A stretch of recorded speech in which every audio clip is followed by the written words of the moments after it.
Hello and welcome back. Now, in the previous video, we went through creating shared folders. We configured folder permissions using FAT sharing and NTFS sharing permissions. We configured the distributed file system, and we created some target folders using DFS. Now, in this video, we're going to be continuing off where we left off, but what I want to show you is the best practices that you should be using when you're creating network drive.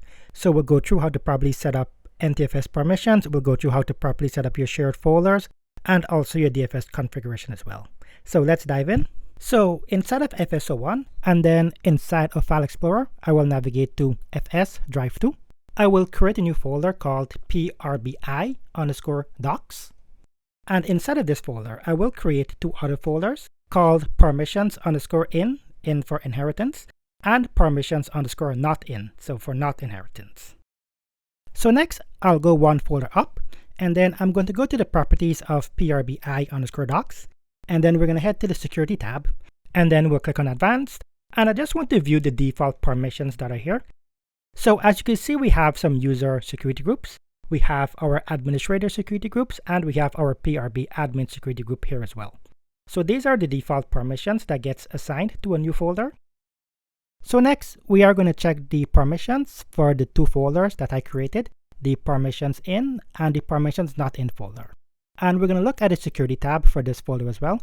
And you can see that the permission matches exactly what is inside of the parent folder, which is PRBI_docs.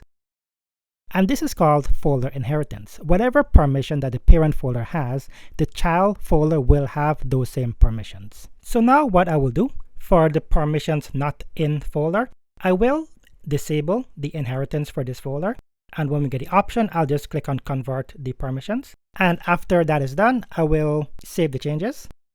So next what I'll do is I'll go one folder up to the PRBI_docs folder, and I will go to the security tab, and then I'll go to advanced, and then I'm going to add a security group. So I will add the share-bruce security group to this folder, and I will also give share-bruce full control of this folder. I will save my changes, and then we'll head back into the PRBI_docs folder, and I will check the security permissions for the permissions_in folder. And what I want you to see is that the Bruce Clark security group automatically got applied with full control permissions to this folder, and I'll exit out of this, and then we'll check the permissions not in folder. And you'll see that the Bruce Clark security group did not get applied to this folder. So this should give you an idea of how folder inheritance works for Windows. The idea is that whatever permission is on the parent folder gets applied to the child folder, but as you could see, you could disable the permissions from being applied just by disabling the inheritance. So now what I'm going to do is I will go back to the root of our FS Drive 2, and I'm just going to delete all of these folders here.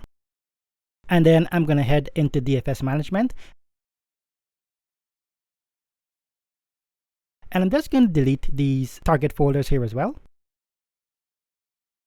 And then I will head back over to File Explorer and back into our FS Drive 2. And I will recreate our NetShare folder. And if you're wondering, okay, why did you delete the folders only to recreate it? And the reason why I did this is because I want to show you the best practice when it comes to creating a network share, when it comes to creating DFS folders, since they are recommendations that you should follow when you're creating these folders. So after I create the NetShare folder, I'm going to go back to the properties, and then I will go into sharing, and I'm going to give everyone full control of this folder.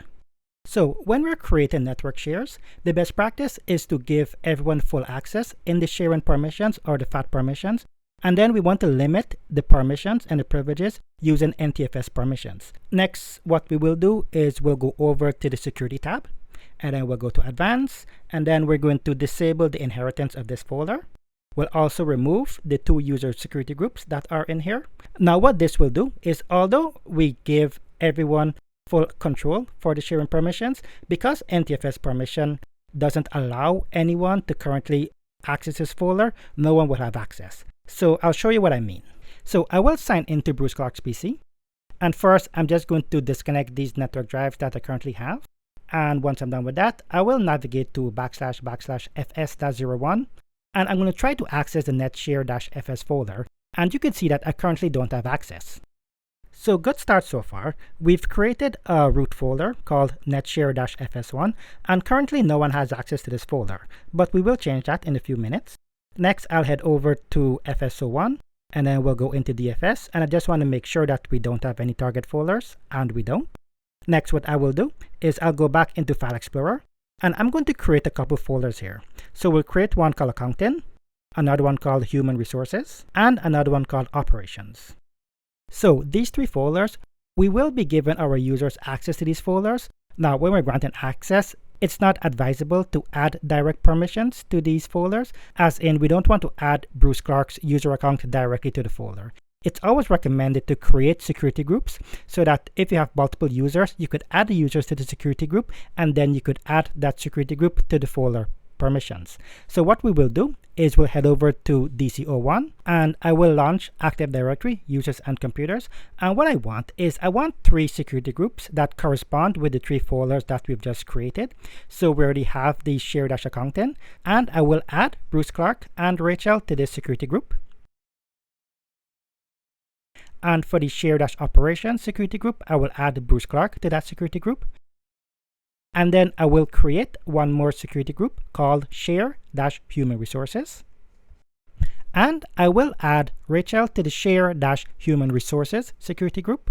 Then we'll head over to FSO1, and I am going to add the accounting shared folder under our iShare namespace. And once our target folder has been added, I will go to the properties of that folder, and then we'll go to the advanced tab. And here we have two options. One is to use the inherited permissions from the local file system. So this would use whichever permission is assigned to the NTFS permissions. And the other option is to set explicit view permissions on the DFS folder.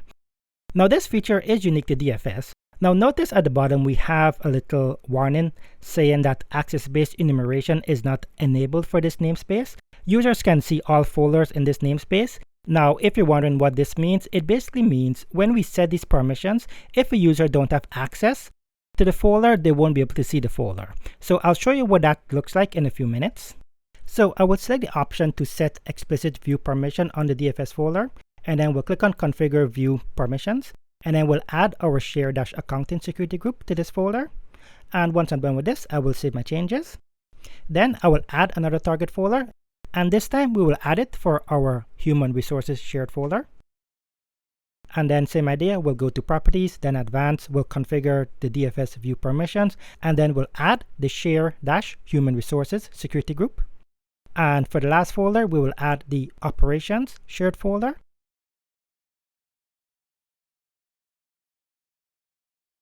And then same idea, once we're done adding the target folder, we'll go to the Properties, Advanced, and then we'll configure the view permission to be our share-operations security group. Before we go any further, let's just recap what we've done so far in case if you're a bit confused as to what we're accomplishing. So first, we created the netshare-fs1 folder, and we gave everyone full control of this folder, but we limited the NTFS permissions to no one. So although full control privileges has been assigned through FAT permissions, because we've limited the NTFS permissions, that means no one currently has access to this folder. Afterwards, we created three folders inside of our netshare folder called Accounting, Operations, and Human Resources. And then we've created three security groups to manage the permissions of these three folders. And then we added the target folders in DFS. And lastly, we configured the view permissions instead of local permissions for DFS. Okay, so that's it for the recap. Let's keep pushing on. Next, we'll head over to Bruce Clark's PC. And what I'll do is I'll remap the iShare location as a network drive.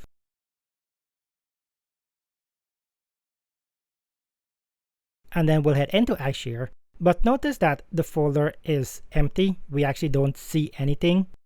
And the reason for this is because we missed a crucial step when we were configuring our folders. We didn't exactly add the security groups to the folders that we created. So what I'll do is I'll head back over to FSO1, and then I'll right click on the accounting folder. I'll go to Properties, and then I will go to the Security tab, and then we'll click on Advanced, and we will add the share-accounting security group here, and we'll give it modify permissions, and then we'll save our changes. And I will do the same thing for the operations folder and the human resources folder as well.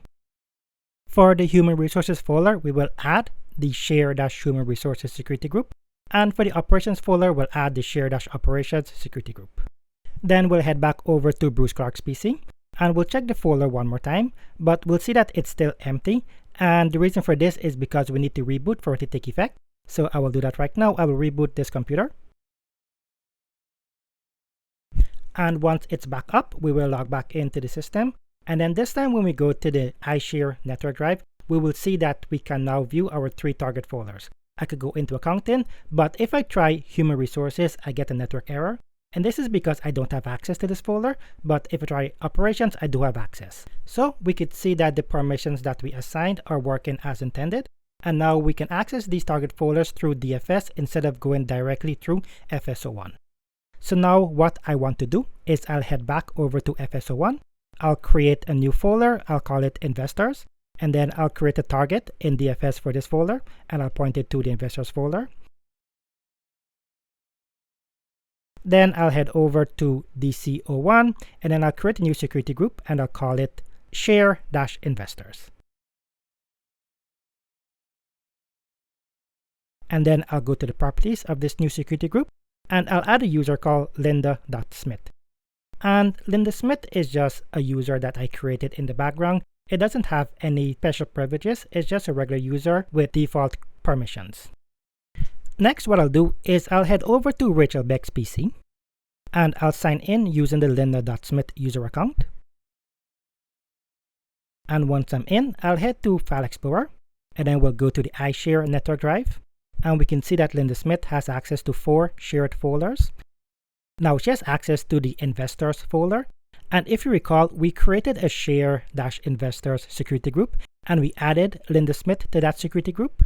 But what we didn't do is add the share-investors security group to the investors share and folder NTFS permissions. So that's why Linda Smith is not able to access this folder. So we'll fix that. We'll head over to FS01. We'll right-click on the investors folder, and then we'll go to properties, then security, advanced, and then we'll add that share-investor security group here. We'll give it modify permissions, and then we'll save the changes. Next, if I head back over to our Beck PC and I try to access that investor folder now, we see that it works. And I can even create a folder in here called investment_report. So we can see that Linda indeed does have modify permission towards this folder. But if I go one folder up and I try to access the accounting folder, the human resource folder, or the operations folder, I get an access denied message for these folders. And that is because Linda doesn't have access to these folders. I'll head back over to FS01, and I will create 2 new folders here, one called executives and another one called board members.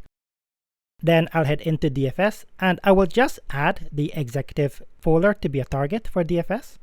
And once I'm done adding that new target folder, if I head over to Arbeck's PC and I'm still logged in as Linda.Smith, now I can see that new executive folder that I have here, but I can't access it because I don't have permissions. But the idea here is that I could see all the folders that I don't have access to.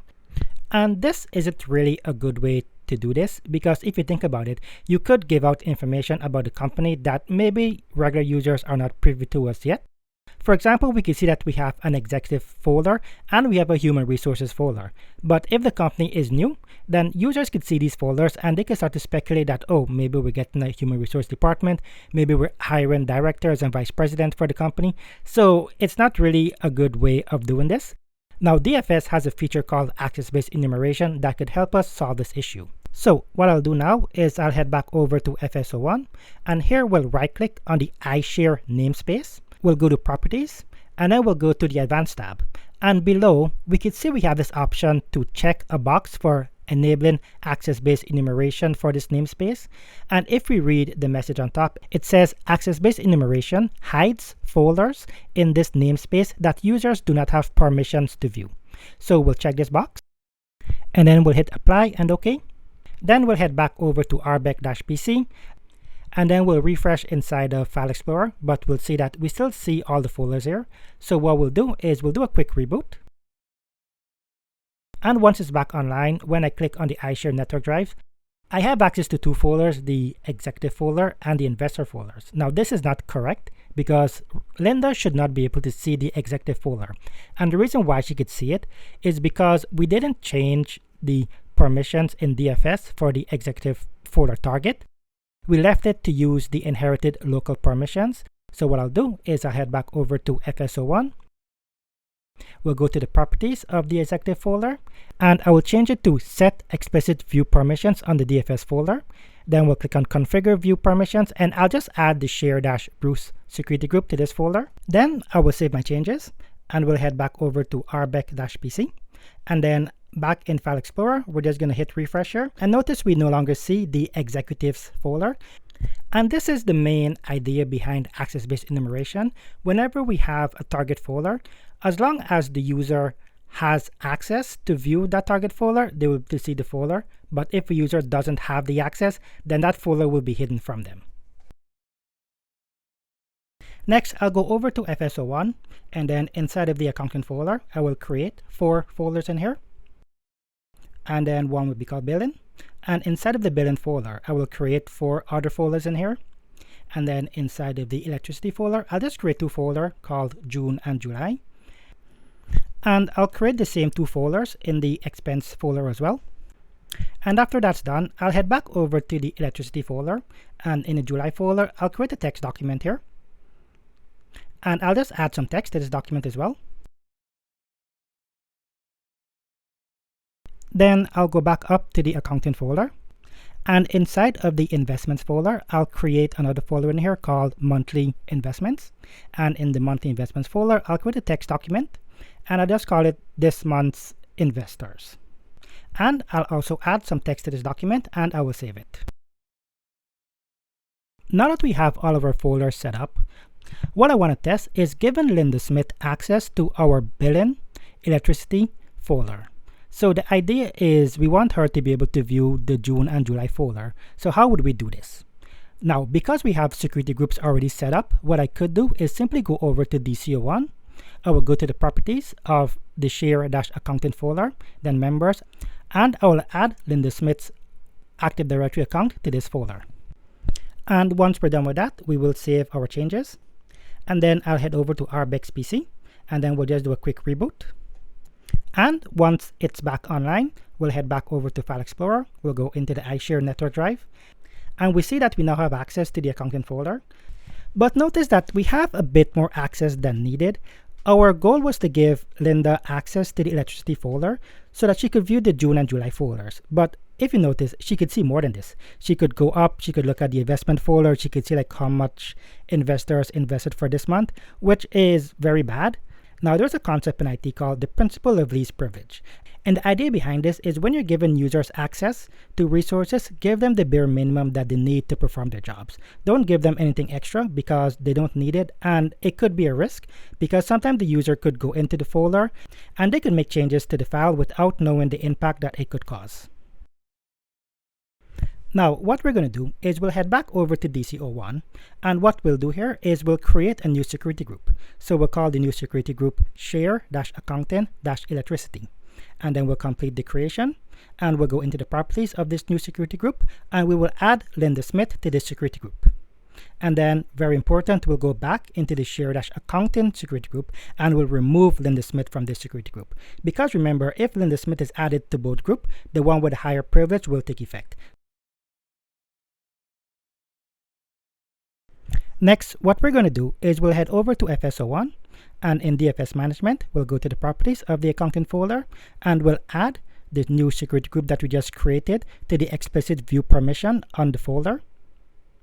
And this is so that the user will be able to see the folder in DFS. Because remember, if that security group is not added to the view permission, the user will not be able to see the folder. Now, the next step will be to apply our new security group to the folder permissions. So we'll go into the accounting security tab, and then we'll add the share-accounting-electricity security group here. Now, what I'm going to do is instead of giving it access to file folders and subfolders, I'm just going to give it access to this folder only. So this will ensure when the user are traversing the folder, they could only view this folder and this folder only. I'll save my changes once I'm done. Then I'll head into the billing folder, and I'll do the exact same thing. I'll go to the security tab, we'll go to advanced, and then I will add the share-accounting-electricity security group, and then we'll give it access to this folder only, and then we'll save our changes again. And lastly, we'll head into the electricity folder. But for this one, we don't need to limit the access. We could just give it the regular modified permissions and then save the changes.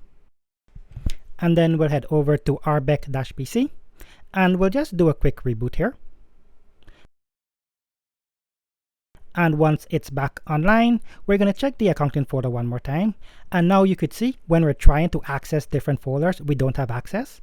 We only have access to the folder that we're assigned the permissions for. So we're only assigned the permissions for the billing and the electricity folder. And if I go into the July folder, and if I try to modify the text document, you will see that this works. I have access to do that.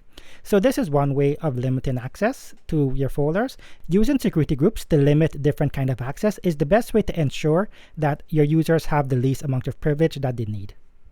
And just to show you, these permissions doesn't just work on folders, these also work on files. So I'll head over to FS01, and then I'll go into the electricity folder. And inside of the July folder, I'm going to create a new text document. I will call it secure-file. And I'll open the properties of the file. And what I'm going to do is I'm going to disable the inheritance, and I will remove the share-accounting-electricity security group from here. And then I'll save the changes. And inside of the file, I'm just going to add some text. And then I will save the text once I'm done. Next, I'll head over to rbec-pc, and while we're logged in as Linda, I'm going to navigate to the billing, electricity, and July folder, and we'll confirm that we do still have access to the July-electricity_bill text file. But if I try to access the secure file, we'll see that we get an error message about permissions. And this is one example of using NTFS permissions to limit access to specific files. Okay, so the last task that I want us to do is to create a read-only security group for our accounting folder. So I'll head over to DC01, and we'll create a new security group, and we'll call it share-accounting-read. And then over on FS01, I'll open up DFS management. And for the accounting target folder, I will go to the properties, and then I'll go over to the advanced tab. And then under the set explicit view permission, I'll click on configure view permission, and I will add the share-accounting-read security group to the permissions. And then I'll save the changes. And then what I'm going to do is in the accounting folder, I'll go to the properties, then I'll go to security, and I'll add the share-accounting-read security group here. And this time what I'm going to do is I'll leave it to have access to folder files and subfolders, but I'll just give it read permissions, and that's it. And then over on DC01, I will add Bruce Clark to the share-accounting-read security group, and then I'll remove Bruce Clark from the share-accounting security group. And then back on Bruce Clark PC, I will reboot, and then I'll wait for it to come back online.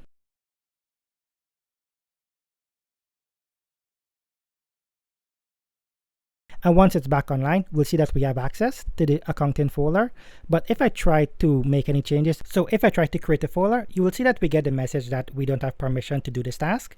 And if I were to go into the billing, electricity, and the July folder, and if I try to modify the July electric bill text file, you'll see that I get a permission deny message, and it's recommending me to save it to a location that I do have access, so like my documents. But if I try to save it in this drive, it's going to give me a permission deny message. Okay, so that's the end of this section. Now we covered quite a bit. We covered folder inheritance, DFS access-based enumeration, best practices for folder sharing, and how different levels of file and folder security work. Now what I want to do is just do a recap for each of these sections that we covered. And we'll start with folder inheritance. Now, if you recall, folder inheritance is when a parent folder has certain permissions or attributes already set. Child objects, such as subfolders and files, can inherit those settings by default. Now, when inheritance is enabled, changes to the parent permissions can be passed down to all child, files, and folders. Now, this keeps the access consistent, and it also reduces manual work. Now, when a folder inheritance is disabled on the child folder, it becomes independent, and you must manage the permissions manually. So it means you have to go into the security tab, and you have to manually add and remove folders if you want to assign certain privileges. And the next one on the list that we should talk about is DFS access-based enumeration. Now, access-based enumeration is a feature that hides files and folders from users who do not have permissions to access them, even if the folder is a part of a shared DFS namespace. When in use, DFS, it ensures that users browse into a DFS namespace, so for example, iShare, they will only be able to see folders that they're allowed access to. They won't be able to see the full list. So if you recall, when we enabled access-based enumeration on our iShare namespace, when Linda Smith was browsing to the iShare namespace, she was only able to see the accountant folder, and she was able to see other folders that we give her access to. And why we want to do this is when a user is browsing to the namespace, we don't want them to see folders that they don't have access to, because this could lead to confusion, and it could also be a security concern as well.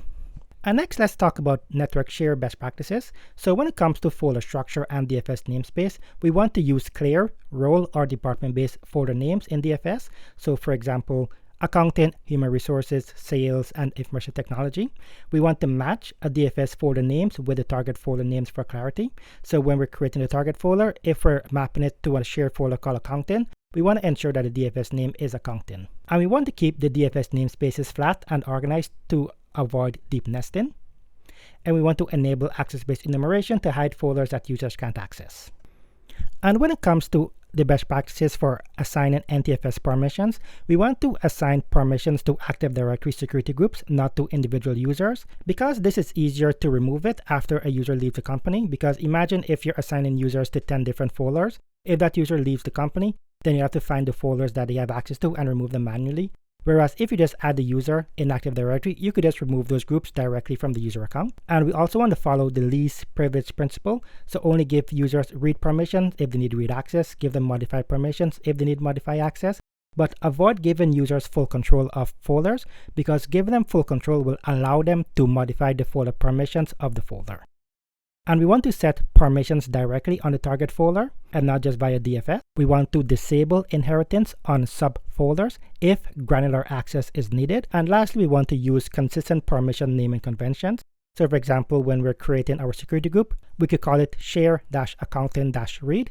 And this will tell us right off the bat that this folder grants the accounting share read access, or you could call it share-human-resource.write. And right off the bat, you could see that this folder will grant the user write access to the human resource folder. Okay, and that's it for this video. So if you were able to follow along with what we were trying to accomplish, and you were able to correctly assign your permissions, you were able to get the result that you wanted, then really good job.